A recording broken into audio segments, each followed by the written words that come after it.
2016 is an election year, and with all the technological advances happening, there are some new tools that weren't around back in 2012. Many news sources have been following the presidential candidates' activities on social media. One of the new social media platforms that candidates are still trying to figure out is Snapchat. Snapchat is a one-to-many texting app where you can send photos, videos, and even have chat conversations. There's even filters and digital crayons and just ways to make your images stand out more. I've done some research to figure out how Snapchat can actually be useful in a presidential campaign. Snapchat can be a viable tool for campaigns if you follow my advice on how to use stories, geofilters, and videos. So first, let's talk about who we should be targeting with Snapchat. As most of you know, grandmas and grandpas aren't usually on Snapchat. So here's some statistics to keep in mind. 60% of US 13 to 34-year-old smartphone users are Snapchatters. How often do you guys use Snapchat? Every day, all day. The question is, when do I not use Snapchat? Breakfast, eat lunch. How often do you guys use Snapchat? Every day. So this video talks about why millennials like Snapchat. It's about giving people an easy way to tell a story. It's kind of like live action. Like you see exactly what you're doing when you're doing it, so you can't like lie or be like, oh no, I posted this yesterday. Like it's right. Everything's like in the moment. I like that. Because the stories disappear, there's a sense of urgency, fueling an almost compulsive need to post more. What does this say about the future of social media? Well, for starters, young people are a lot more interested in the ephemeral, the now. Like interacting in the physical world, there's less scrutiny, no comments, no likes. Just an interaction that happens, then it disappears. And it says that it's a mirror of our real lives. These Snapchats and videos happen and are captured in the now. There's less pressure to be fake, and it allows people to share a piece of their everyday lives. This is what millennials are looking for when they open their Snapchat app, a look into the everyday lives of the candidates.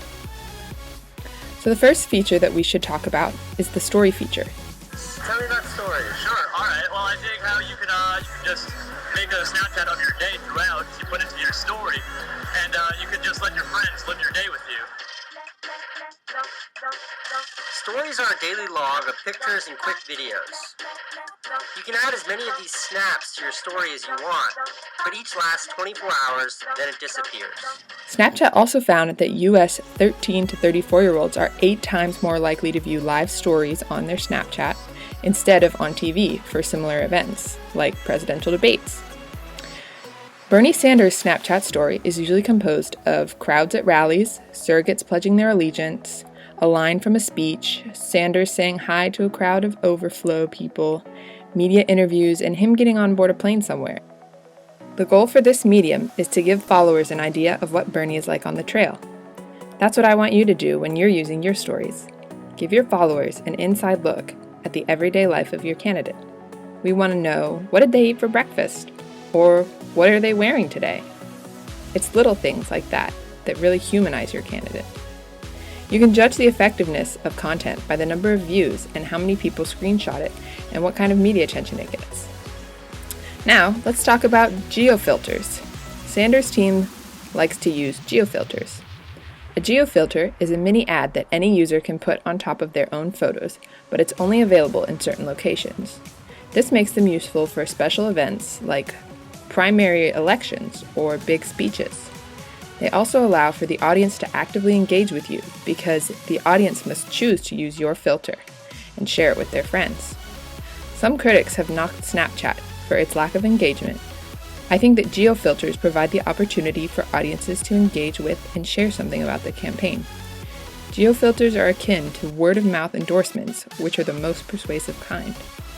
The last part of Snapchat that you should really focus on using is the video feature. The reason why this is a $10 billion big deal is that no one has yet to figure out video on mobile. Not Instagram, not YouTube, and definitely not Facebook. You see, it's never been about just sharing a moving image. Snapchat is about now. Not photos with pretty filters, not perfectly edited videos. It's about sharing stories from your life with people who are interested.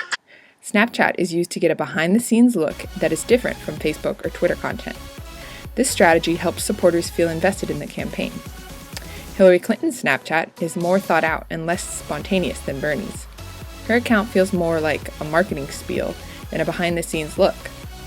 But because Snapchat is more fun, her campaign aims to use the medium to help break down her strategies and messages so that they are easily understood. Videos are a great way to do this because they can send a quick message. However, it's important to remember that sound shouldn't be necessary for your audience to understand the message that you're trying to convey.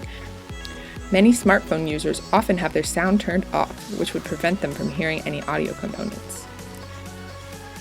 So, all in all, even though some critics are against using the platform for campaigns, Snapchat can be a useful tool for reaching voters. The medium is especially good at communicating with the millennial group, who can be hard to target through traditional media like TV or radio. Snapchat's unique abilities to post stories, send videos, and use geofilters makes the medium appealing to millennial crowds who are looking for a mirror of real life that they can use to better get to know a candidate and make the decision on who they're going to vote for.